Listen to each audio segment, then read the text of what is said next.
I first got interested in acting here in Pittsburgh. I grew up here.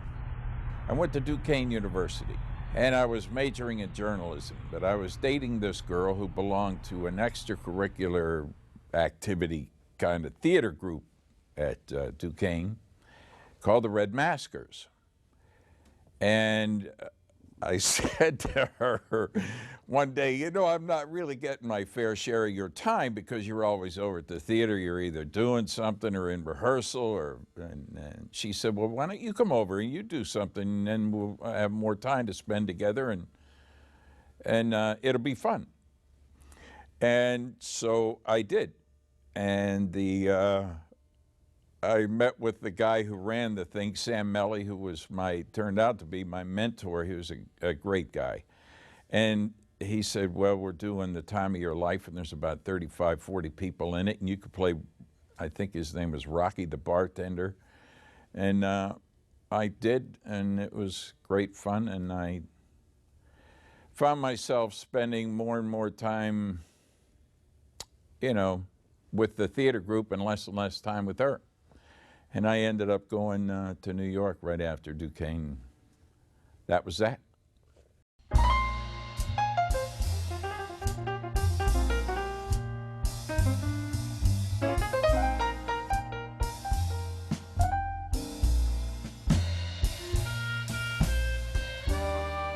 Well, television and film first came about with me, I guess, in the end of 1967 in New York. I got out of the American Academy of Dramatic Arts, where I went from Duquesne. I did a year there, and I was doing some Brit play or something. And a woman come up to me with her husband afterwards and said, we'd like to represent you. And I didn't know what the hell that meant. I said, what? What's that? We'd like to be your agent. I said, well, you get me a job and you can be my agent. And I didn't know. I was so naive. And they said, well, we can get you the interview, the audition, but we can't get you the job. You have to get the job.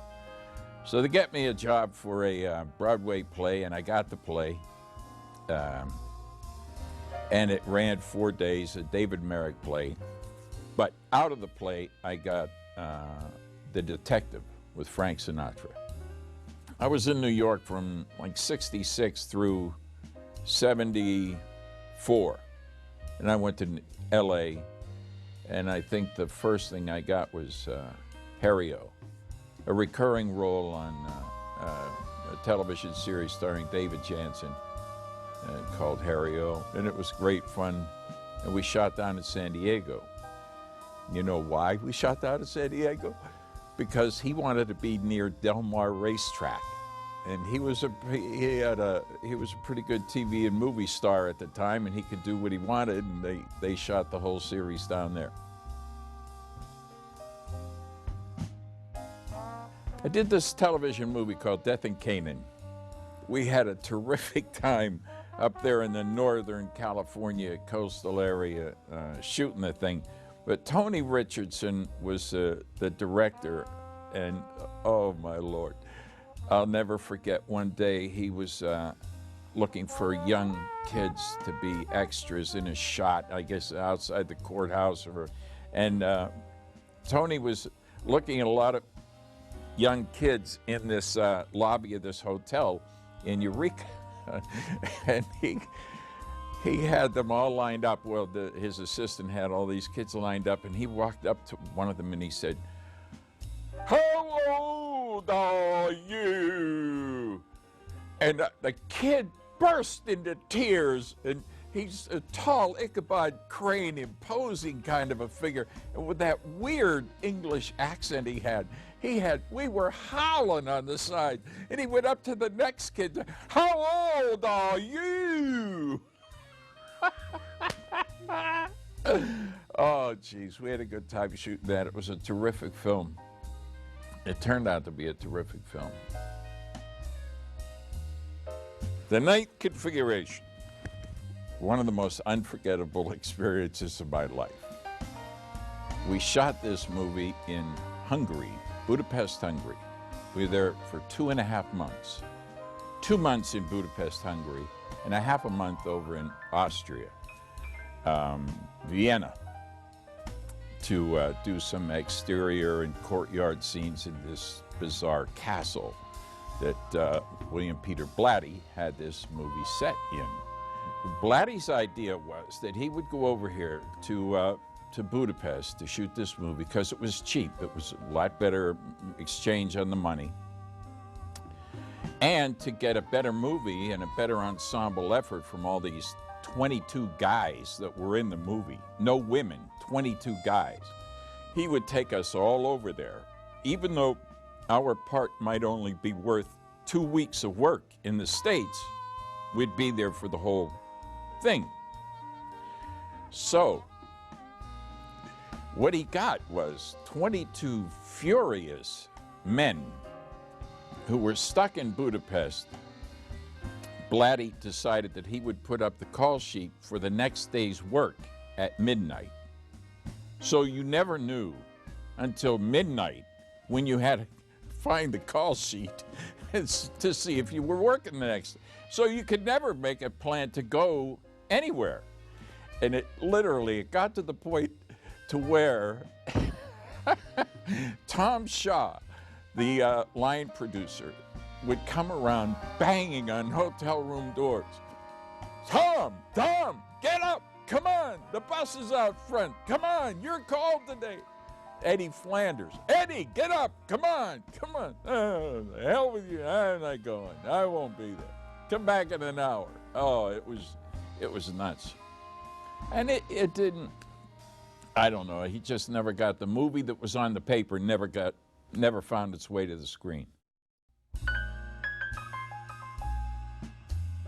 I don't know why he picked me for The Fog. He asked me if I wanted to do it, and I said yeah, and that would be great, and that's what we did. Again, up in Northern California, not near Eureka, Petaluma, and Bodega Bay, where Hitchcock did The Birds, and but another beautiful section of California.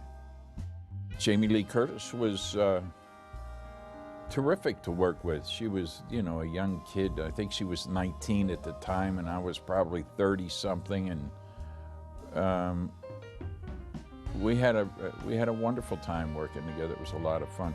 We were all staying in these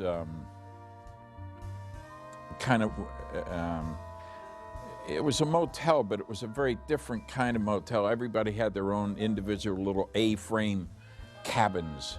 You had wood stacked outside you could put in your fireplace, and real cozy, and there were a whole kind of big circle of them, I guess. So it was sort of like being away at camp, and having a really good time. We had a terrific time. Her mom was in the film too, Janet Leigh, and it was wonderful working with her too. She was great.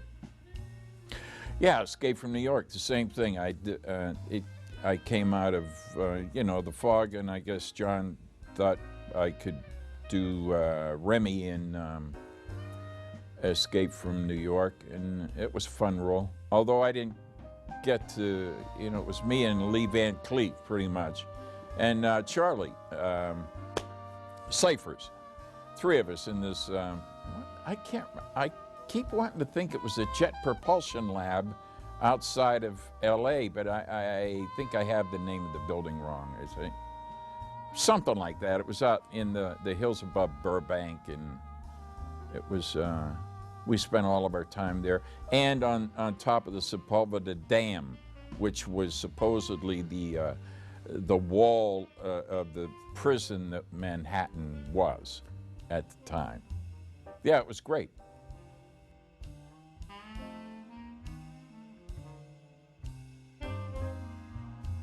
Well, I did Halloween 3 after Escape from New York. It was directed by Tommy Lee Wallace. It was the third in a series of the Halloween movies. And it was, and a lot of people don't like it because Michael Myers isn't in it, but I like it. I think it's a pretty good horror film that stands on its own. I think Tommy Lee Wallace did a terrific job directing it. John Carpenter and Deborah Hill produced it.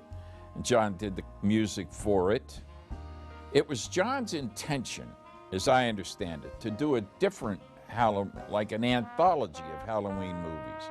The first one was Halloween, and he already had Halloween 3 in the mix, which was totally different than the first one. But Michael Myers was such a huge hit, and that they just kept wanting to make those and make a lot of money instead of making different Halloween-themed movies every year without Michael Myers.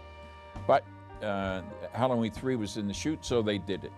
We did it that way. I think it should have been called Season of the Witch, and Halloween not part of it at all.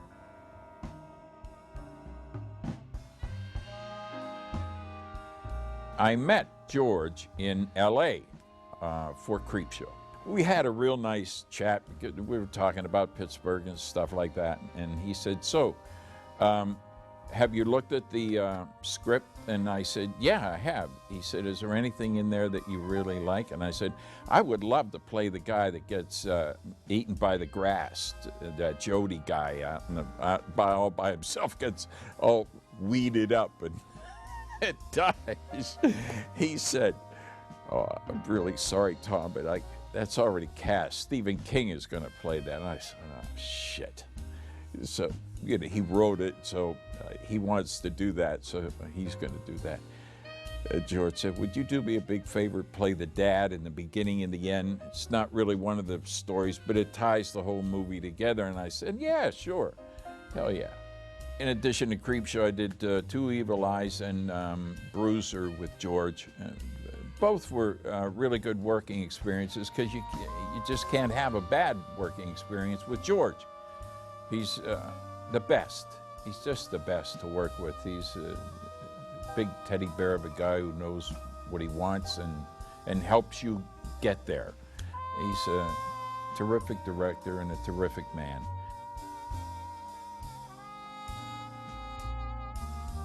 I thought it was a really funny, scary movie, and you know, I didn't have any idea that it was like a homage to all, you know, prior horror movies and the genre and the stuff. I just thought, what a fun flick this will be. This is really terrific, and I get to play that cop, that cynical, you know, cop that who wears a trench coat and drives a wonderful old Merc. You know, 49 Merc with, oh, geez. You know, I do these horror movie conventions now, and people do come up to me, and I tell you,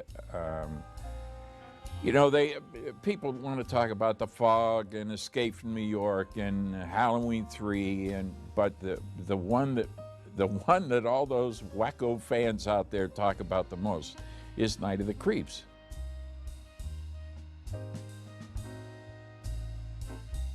While we were shooting Night of the Creeps, there was this kid who, Fred Deckard's contemporary and his best friend, you know, at the time, who kept hanging around the set. I got to talking to the kid one day, and he was sitting at the table. We were having coffee and shooting the breeze, waiting for something to, you know, lights to be set up to do a thing. And he said, Tom, you know, we had met. His name was Shane Black, and he's a good friend of Fred's, and classmates, I think, maybe, at one of those colleges there. And he said, I have this movie over at Warner Brothers that, you know, scripted. They say they're going to do it. I don't know if they're going to do it. Other people have said they're going to do it, but Warner says they're going to do it, and I think you'd be really good in it. And would you read it? And I said, yeah, sure. So I took it home and I read it. It was Lethal Weapon, the first one. And I came back in the next day or whenever it was that I saw him again. I said, Jesus Christ, this is terrific. Sure they'll do this. They're going to do this, aren't they? And he said, yeah, I think so. But you'd be great as Riggs. I said, oh, well, I doubt that they'll hire me to do Riggs. If they do it, it's going to be some big, you know, some guy, some star. I'm not a star. And he said, well, I'd love you to be in it, though, if you, something. They asked me to come in and read for Huntsacker, which I ended up playing. And it was, and that was nice. It was a nice part. It got me a lot of work, and it's probably one of the most seen movies ever. Everybody you ever run into has seen it 10 times, you know. What was wonderful about Donner was, it was like an old-fashioned 1930s, the best example of what directors were like back then. He smoked cigars, talked to everybody. He would listen to anybody's suggestions or ideas about the way to shoot something. And if he liked it, that's the way they did it. And he talked to all the neighbors who would come up and were watching, you know, from around the back of the taped off area. And he'd schmooze with them and ask them what they thought. And he was terrific. And he would have, everybody was invited, everybody in the movie and the crew was invited to dailies on Friday. He would show the whole week on Friday. And he would have cigars and champagne and cigarettes and booze, and it was a real party. It was just great fun to shoot it.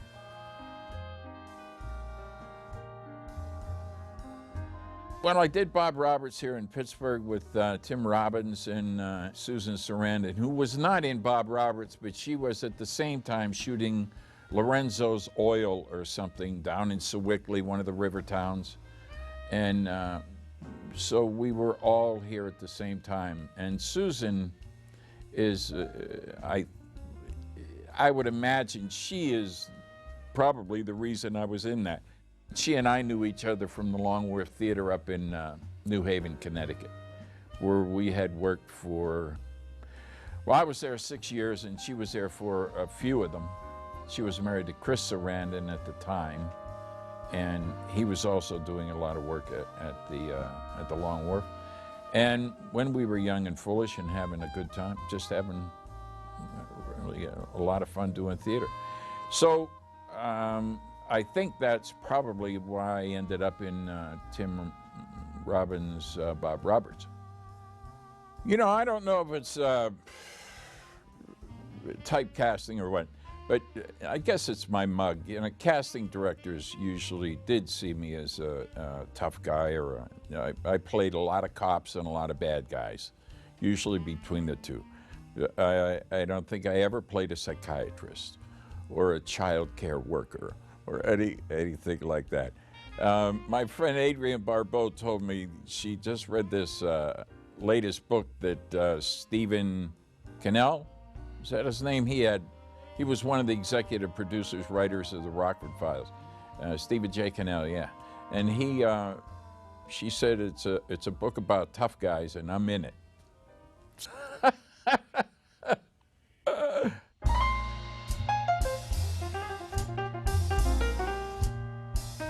I love Pittsburgh.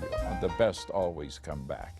It's a great town. It was a great town to grow up in, and I do theater here. I occasionally go off and do it, you know, up in Toronto to do Bruiser, LA to do a Rockford Files movie of the week or something, but I do at least a play a year here in Pittsburgh. And moving back here to Pittsburgh, you know, enabled me to make a whole new life and have a wonderful wife and a son that came late in my life, and that, yeah, it's been a blessing, man. I've really enjoyed it.